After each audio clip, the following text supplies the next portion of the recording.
Welcome to Unsilent with your hosts Dave and Brian. This is not another current events podcast. We're digging deeper, diagnosing, and discussing what's really going on today, how we got here, and providing observations for future generations. Welcome to Unsilent. We're Brian and Dave. We'd love to hear where you think we got this right and where you think we completely missed the point. You can do that by visiting unsilentpodcast.com, or the Rumble channel has a fantastic comment section, or a variety of social media channels. So, Brian, the pace of change continues. Never a dull moment in 2025, huh? No, there's never a dull moment, and I have not seen much of the news the last few days, so I'm probably a little behind you as far as like current events. One thing that's notable that is talked about a lot in the Fourth Turning, and for those just tuning in, the Fourth Turning is a book, and there's a similar book called Pendulum, and they talk about these.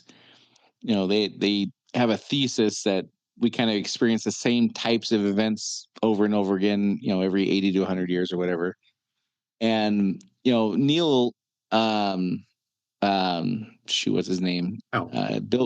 Neil Howe, who co-authored the first book and then wrote The Fourth Turning Is Here. He's also a demographer.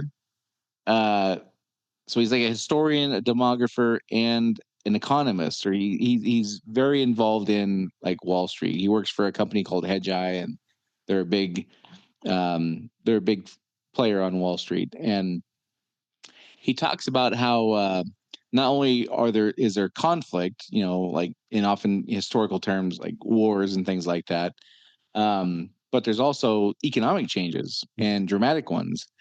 And it's so interesting to watch how this stuff unfolds. He didn't predict, the COVID pandemic, but in their book, They did say things like a pandemic might happen, or things like a war, and this, we're starting to see kind of what could be the beginning of a major economic shift in not only a downturn, like these things, downturns happen every 10 or 15 years. In the old days, in the 50s and 60s and 70s, they happened every 5 to 7 years. Right. We've gotten more aggressive with our government funding of things and supplementing, whatever. Anyhow, so I think we've kind of prolonged that, the duration of those bubbles and bursts and things like that are a little longer now. But we've seen that something like a 10% decline in the stock market in the last few weeks or whatever it is. Yeah. And it's probably just the beginning, because he talks about like as the institutions kind of become dysfunctional, the entire system is rebuilt in some ways. And it's interesting to look at what's happening on the economic front through that lens, rather than the knee-jerk reaction that I'm seeing in the news from people, which is, well, Trump's doing these tariff things and he's ruining everything. Or the counter argument, I guess, would be many years of government propping up these companies is like, we're not doing that anymore, so of course the prices are going to fall, the stock value is going to fall. But it's just interesting to kind of just take a step back and look at like, well, this is just kind of how it has to happen during these cycles. Yeah, and I think if we look at, like most things, I don't think there's any necessarily single cause of anything that's going on, or single factor that is pulling in one direction or another. I think there's lots of different causes. So there's the, of course, like if you look at the disruption in the stock market, it's been insanely overvalued for a very long period of time, and so that at some point has to come to an end, because you can't, you look at the value of a company, and to my mind, I'm a business person. I look at a profit and loss statement and I think, okay, well, it's worth a certain multiple of the profits you make every year, and there's, reasonable historical understandings of why that might be. But then you've got the entire market being at like 28 times, there's some companies, the PE ratio, price to earnings ratio, is so far off that I don't remember the name of the company. I didn't even think to write it down at the moment, but it was something like you'd have to own the company for 19 years for the investment to pay for itself. Well, and look at the big ones. They call them the Mag Seven, the Magnificent Seven, and they're great. And the thing about the Mag Seven is they're all just great companies. They're fantastic companies. Sure. A lot of them, like Nvidia, is near the top of the Mag Seven, makes these powerful chips that are used for AI, and they're throwing off tons and tons of cash. At the same time, they're valued at stupid levels, and so you've got that on one hand. And then on the other, Nvidia and Apple and one other are like 3 trillion. Like each of them are $3 trillion dollars of market capitalization, and there's no financial metric that anybody can point to that would justify that. So you have, I think, the only financial metric is people keep buying the shares at that price, so therefore it's worth that much. It's a great find. How do you track that one, right? So if you look at the era that we're in, to go to your point about the disruptions of the fourth turning, there's, I think, a number of disconnects from reality, and this is one of those disconnects from reality. Now, the drop in the stock market, I mean, on one hand, if the stock market is going to be a viable thing, it has to drop. And again, I'm no financial analyst. I'm just a simple guy that knows a little bit about business and, profit and loss statements and stuff like that. But it has to drop. But then on the other hand, then you've got the factors of, yes, the Trump tariffs, the Trump tariffs on basically everybody. On one hand, you've got the reciprocal tariffs, like, okay, you're going to charge us 25%. Yeah, we'll do the same. Seems kind of, I don't know. Again, I'm not a sophisticated guy, but it seems kind of normal. But then you've got ones like, you've got like the tariffs on the Canadians, which is our biggest trading partner. And I'm not 100% sure what he wants to do, but you've got that going on. And then you've got the countervailing factor of lots of companies saying they're going to invest hundreds of billions of dollars in manufacturing in the United States, which is a positive. So my point of that is that, to your earlier point, that in a fourth turning scenario, you've got all sorts of moving parts, in some cases moving in opposite directions, in some cases moving in logical directions and in the same direction, and predicting with any specificity how these outcomes are going to work is hard to do, is probably impossible to do. But we can tell that it's an era of turmoil. It's the bottom line. It's an era of extreme turmoil, and that's not likely to stop anytime in the near future. No, and what it feels like to me is we have, I don't know how many decades. Some would argue it goes back since the creation of the Fed back in 1919 or whenever that was, 1913, something like that, 1914.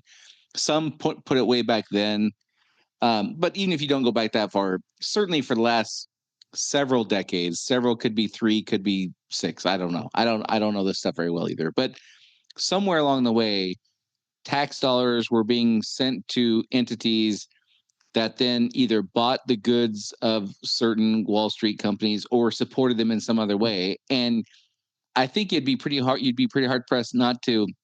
I couldn't draw straight lines exactly where every dollar went, obviously, or even where millions of dollars went. But I think overall, we kind of all understand that, based on things Mike Benz has said in the video, you and I kind of dissected on that, and different, all these little groups that have been given money from Congress appropriations are spending it somewhere. Eventually, that money all ends up in Wall Street, right? A percentage of every dollar spent ends up in the hands of some guy with a Fifth Avenue office in New York City, right? Sure. So if you turn off that funding, it seems like that is the system upon which much of, not all, certainly, again, these are good companies, and I'm not even picking on any particular group of them.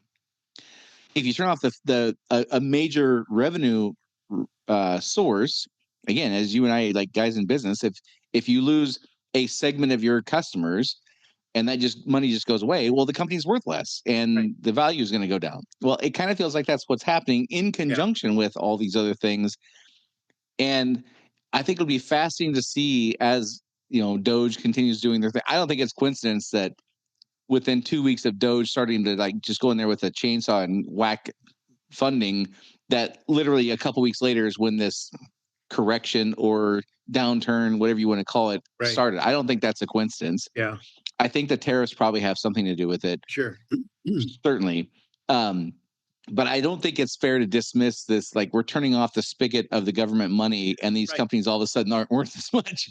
Well, yeah, I mean, obviously, since the government, in terms of entities that spend money, the federal government, U.S. federal government, is like the biggest there is. I mean, nobody spends more money than the federal government does. And even with, we hear about $1 billion here and $1 billion there that DOGE is cutting. It's still just nibbling at the edges of the insane amounts but even that, and that, to your point of kind of undermining this whole system of elite funding, and by elite funding I mean elites funding elites. That elites getting other people to fund elites. Yeah, exactly. Yeah. Through the complex machinations of government and finance, through whatever lobbying or other mechanisms they might employ. They're designed so that you and I can't understand them fully enough to be. Well, they succeeded. I don't understand it. I kind of big picture have a hunch that I think what's going on, but I couldn't pinpoint exactly how it works. That's for sure. No, I mean, and that's the point. That's the whole point of overly obfuscating the system, so it's so complex that nobody can truly understand it. And if you could, then there's only a tiny number of people that would ever take the time to, and therefore the grift continues. The flood of dollars from the feds continue. But that's where, and of course that's where then the folks that are enriched by that system are screaming and yelling. I mean, I was just listening to the amount of money that they've this week cut from the Department of Education, the number of jobs they've cut from the Department of Education, the amount of money that actually in the Department of Education goes to to fund student loans, a lot of which never result in anything at all except people dropping out of college. So there's that all of those systems are simultaneously being robbed of their vitality, if you will. And so that's naturally going to have an effect on the other side of the coin.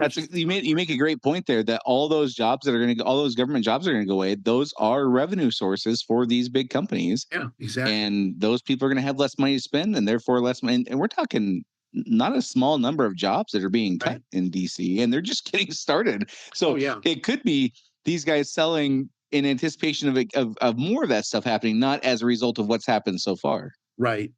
Well, and so then there's two countervailing sides to that too, which are interesting. So on one hand, you've got this turmoil that's causing things to go down. On the other hand, if you take over a company and you cut the waste, you cut the fraud, you cut you increase the efficiency, the profitability of that company goes up. So as these things are being done, there will be a natural sort of counterpull to the American economy potentially doing better, because we're not just shoveling, tens of billions of dollars, maybe it's tens of trillions, I don't know, out the door every year. And so the question then for the kind of watcher of it from a broad scale is, will the benefits that will accrue, and there's absolutely going to be benefits that accrue when you save money that's just essentially being wasted or used in an incredibly inefficient way.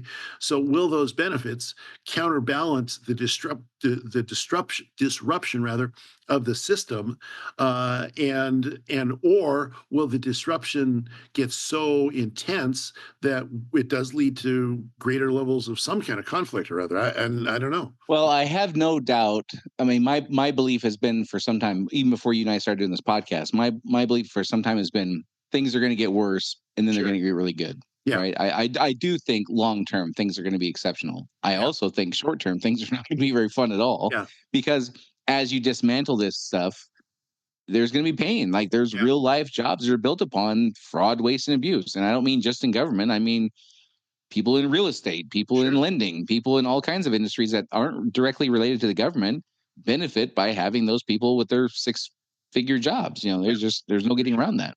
Yeah, for sure. I also think that from a consumer point of view, these things are almost necessary. I mean, if you've tried to hire a contractor in the last 5 years, it's a disaster. Yeah. I mean, if they show up, they're late. If it's just there's lots of problems with that kind of thing. And these kinds of downturns kind of, separate what do they say? Separate the wheat from the chaff kind of thing. Yeah, exactly. The companies that aren't good don't make it. Yeah. And the companies that are good, that do make it, have to get really competitive, which ultimately means a better product and end result for the consumer. Right. Still, it's going to suck along the way. Don't get me wrong. And I think that just because you turn off the spigot of federal funding and the indirect revenue that finds its way through government bloat and things like that, just because that revenue stream is turned off doesn't mean these companies won't figure out a way to be better and make more money somewhere else. They're very creative. They're very, they're genius, many of them, and they will figure it out. They just have a head to figure it out. So why would you? Yeah, exactly. Well, that's the benefit of what they call creative destruction. That you burn out the underbrush so that the real solid roots can grow. And so hopefully that's what we're gonna, and hopefully, and you're right, it's the transition period that's the trouble. I mean, one way or the other, it's either this happens or the entire thing becomes irrevocably broken and you descend into anarchy. You don't really. Well, and again, Neil Howe, the author of the book, one of the co-authors of the book Fourth Turning, no Trump fan by any stretch. I don't think he publicly has declared support for anybody. I think he kind of stays out of that. But you can tell by listening to him on podcasts, things like that, he's not a Trump fan. So I'm not saying he's anti-Trump. I wouldn't go that far, but he's skeptical, to say the least. Let's put it that way. But even he has been saying for some time, and various things, I've heard little clips of him talking, in every fourth turning before, the government has grown. Yeah. In this fourth turning, the government cannot grow. It cannot grow anymore because it's already part of the problem. Right. Where before, more government was part of the solution. Now, too big a government is actually part of the problem. And so you can't just, like, through World War II, the government grew exponentially. Through the Civil War, the government grew exponentially. Yeah. Obviously, through the Revolutionary War, the government grew. We didn't have a government. So every one of the fourth turnings that the government has grown, but this one it can't. It has to shrink, and so this is going to be a little bit a unique one because the solution that we've always relied upon, which is more government help, won't be available. Yeah, which probably means that this time around the disruption level could be significantly higher because the government is in theory a stabilizing force in society. It's one of the things that you can, somebody ought to do something, and that's the government. So if that isn't the case this go around, then what comes out of it could look dramatically different. I mean, so we look different coming out of World War II than we did coming out of the Civil War. They in the books they talk about the American. You had different American republics. You had the First Republic, the Second Republic. We're in the Third Republic right now. The Fourth Republic or Empire or whatever it is what's going to be coming. And it could be, significantly different than we've seen before, not just a kind of changes here and there, but dramatic changes. And it's hard to predict what that looks like. Yeah. So I'm going to shift because we're doing a shorter episode this week and next week because I'm going to be traveling. So we're gonna tighten things up a little bit. One thing, we're in the middle of March as you and I are recording this of 2025. So essentially, like 5 years plus or minus a couple weeks of the COVID outbreak happening. And I was thinking about this the other day. I imagine in 1918, when that was the year of the Spanish flu, right? Was it 1919, 1918, somewhere in there? I imagine 5 years after that, people were relieved and had moved on with their lives. Yeah. Right. And in many ways we have, schools are open again and people, businesses aren't shut down anymore and all that kind of stuff. But the vitriol has remained. The polarization about which camp you were in, and there's two distinct camps on how we handled COVID. Oh, yes. Which camp you were in lingers so strongly today. And it's been 5 years. I was thinking, I'll bet you in 1923, they were just like, thank God that's over with. And we're moving on with our lives. That is not our situation with COVID. No. People have hung on to that. And I'm not saying that they're wrong. I think people lost meaningful parts of their life, both financially and time and education for kids. And then people on the other side, well, you didn't wear your mask and you risked everybody else's health. And how dare you? And you're a bad person. But the vitriol has remained. Wouldn't you say?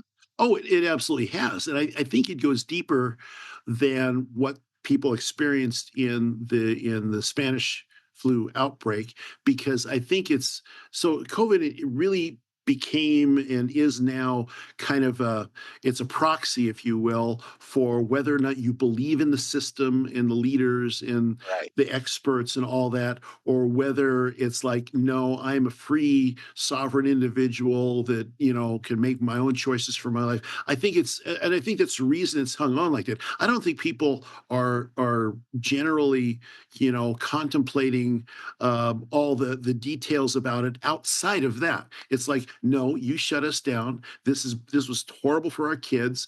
This was unnecessary. It was bad for the economy. You go through all those things. I mean, I'll tell you as a side note, the thing that I'm the most happy about is that I don't have to hear from Fauci every day. But that's a side note. Yeah. Yeah, no kidding. He's thankfully gone. But you see the point there. I think the underlying reason that it's still such a big thing is because it pits two camps, two philosophies against one another. The very American philosophy, whatever you think about it, the American way of life is, I'm me. I'm free. I'm here because I'm free. Yeah, I'll pay a little bit of taxes. I believe in the military. I believe in police and fire. I need my roads paved. Okay, I'm okay with a few of those things, but that's about the limit of where I'm interested in as an American for letting this go. Where you've got the other side that's like, no, we're the experts. We're the smart people. We have the authority to tell you how to live your life, because after all, you're just a silly little small business person from Tacoma or from Phoenix or wherever, and so it's two completely different outlooks of the world, and that's really what's happened in a lot of in all of the conflicts that we face today, is two different world views, paradigms, if you will, coming into conflict with one another, and so that's why I think it's still as harsh as it is today. Yeah, and especially people who worked in small businesses. Like I'll never forget, Costco and Walmart were allowed to stay open and Yeah, small businesses weren't. right. I've still 5 years later not heard a plausible reason why that made any sense. Well, I still not or 5 years later heard of the pot shops could stay open, but the churches couldn't. churches couldn't. Yeah, I mean, so AA groups couldn't be in place, but the weed shops could and strip clubs could. Like there's so many different things. It's like, okay, you're not calling balls and strikes here. Just say you're not calling ball strikes. right, Say you're making your best hunch and deal with the consequences of that. Don't just lie. And I'll never forget, in our office of the company I owned at the time, hanging up shower curtain rods to make cubicles where there was no cubicles in this big office. We had four right. people in this office, and we had to hang up shower curtain rods and hang plastic shower curtains to make these little cubicles. And the gap of air from the ceiling to the top of the shower curtain was like 8 inches or whatever. And you're like, the whole time this is all utter nonsense, Yeah, utter yeah. nonsense. But if we didn't, they'd come and shut you down. Oh yeah, And the restaurants, like, you can't eat indoors, you can eat outdoors, but we're gonna put tents outdoors to make it indoors, but that's okay to eat indoors if it's outside. Like it's right. just Well, and then as we're learning, like the 6 foot rule was just kind of somebody's wag, like wild ass guess Yeah. of like what and but still there's these camps that are not budging. The camps that say you have to listen to experts, you have to follow the institutions, and those that say, I don't know, sometimes they're full of shit and we should like use common sense. Well, and there came I think the biggest example of how this turned into a proxy for philosophies instead of any kind of real medical advice was during the riots of 2020. It's like, Yeah. no, you cannot. What are you talking about? You're going to be out in a lake in a boat fishing. You might die of Yeah. COVID. On the flip side, you could pack tens of thousands of people together in every major city in the country and say, well, yeah, but the pandemic of racism is worse than the pandemic of COVID. Okay. Right. Well, smell Well, test, then, guys. okay, Come you're on. right. That at that point you just knew the whole thing. I mean, the entire backing of this thing was just nonsensical. I mean, Yeah. trust the science. Well, where's the science behind that? Well, one thing I am kind of shifting gears again. One thing I saw this I'm going to read you this. It's an excerpt from a book. It's a page from a book. I'm going to read it to you because I haven't seen a lot of this, and I'm really thankful I've not seen a lot of this. So this is a book from it's called Linguistic Diversity and Social Justice: An Introduction to Applied Sociolinguistics by Wow. Ingrid Pillar. Wow. I couldn't tell you what any of that stuff means. I have no clue what that's supposed to mean. But I'm going to read you the highlighted parts of this page that are on this social media post here. Language and ethnic studies. We also need to address how language is used in this volume. Our language often fails us. This book is written in English, a linguistic vestige of settler colonialism and white supremacy in the United States. It is the language of the quote unquote victors, and it was used to carry out attempted cultural genocide. Our use of English carries this legacy with it. We recognize that when we use English to communicate, we are fundamentally bound by the politics of racism, patriarchy, sexism, capitalism, and colonialization buried within the English language. And then there's a bunch of stuff. Word. And then down at the bottom of this page, it says, fundamentally, we are trying to use what historically has been a tool for domination as a tool for resistance and liberation. So it struck me because I've not seen anything like that in a while. It's been months or maybe even years since I've seen something this kind of egregious or, this far out there. But I was kind of thinking, I remember days where this was 52% of what you would see on any social media post was this kind of stuff. And I'm really thankful that part is like the popularity of that is fallen out of fashion for sure. Well, yeah, it goes to the point that we've talked about oftentimes that reality always wins, and that kind of nonsensical, Marxist claptrap it eventually is going to fall apart because it's just stupid. It's a language, and guess what? Whoever in South America, there's a lot of Spanish speakers. Why is that? Well, because the conquistadors, you might have heard of them, and a lot of them aren't quite as white as I am. I don't know. Maybe there's and again, the immediate question comes to mind for me, which is, okay, which language should we use that didn't have racism? Right. Which language should we use that didn't colonialize their neighbor? And I mean, I've been listening to this podcast series about the fall of dynasties and things like that. And they're talking a range from 5,000 BC to 1,500, like the Cortez and the Spanish coming over and conquering the Aztecs is the one I'm listening to now. But in every one, from the ones from the Assyrians back in 3000 BC to 1520 AD when the Aztecs fell, every one of them is the same story. Yeah, you have stuff we like, gold in many cases, or women, or people we could take as slaves, or whatever. You have a river that we want to have access to, and we just come kill all your people, and we take whatever we want as slaves, and like this is the story of mankind. But so it's just so fascinating to me that they choose the world they live in to hate the most, rather than saying, well, in the context of, and again, I'm not forgiving this stuff. I think we've evolved quite a bit. We don't go capture. I mean, there's a few societies left to do that kind of thing, but we're certainly not one of them. It's so fascinating to me that they choose their own culture to hate the most of this stuff that's been the story of man. Well, it's recency bias because I was thinking about. It's funny you mentioned that. I was thinking about whenever you go to a graduation or something like that, there's always a land acknowledgement. Well, we acknowledge that we're on the land of this people or that people or the other people. It's historically their land. Well, and somebody in the audience might stand up and say, "Yeah, but before it was the historically people that you're talking about, it belonged to somebody else until the people you're talking about that we conquered somebody else," and so on and so on. So it's like, there's no chunk of land on the earth that has been the property of one people since the beginning of time. It's just the ones that we currently remember. It's like, well, you conquered it, and so it's as an intellectual exercise, it's nonsensical because, again, you're right.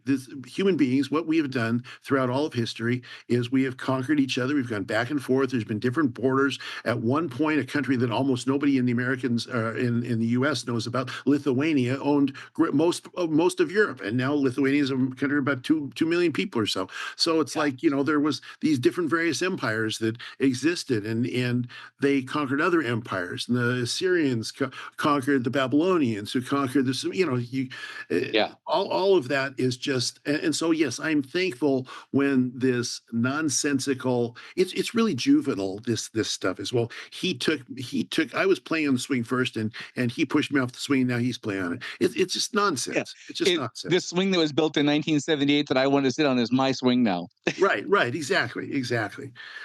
Yeah, it's crazy. It's craziness. But Yeah. all those things eventually come to an end. Yeah. Well, we're gonna cut it short today, and next week also, like I said, I've got some travel coming up, so we're gonna have to keep these couple episodes here pretty short. As Dave mentioned in the opening, if you think there's something we're completely missing the boat on, we'd love to hear about it, or something you think we said that you agree with, we'd love to hear about that too. You can do that at unsilentpodcast.com, or Rumble has a great comments section. You can leave some comments there.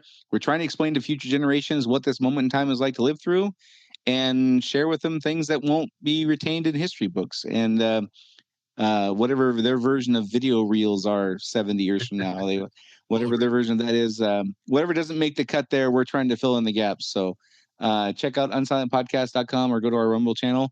And with that, this is Dave and Brian signing off. See you next week. Do you want to be unsilent? Make your voice heard on our social media channels and share where you think we got it right or wrong. Go to unsilentpodcast.com for social links so you can join the discussion.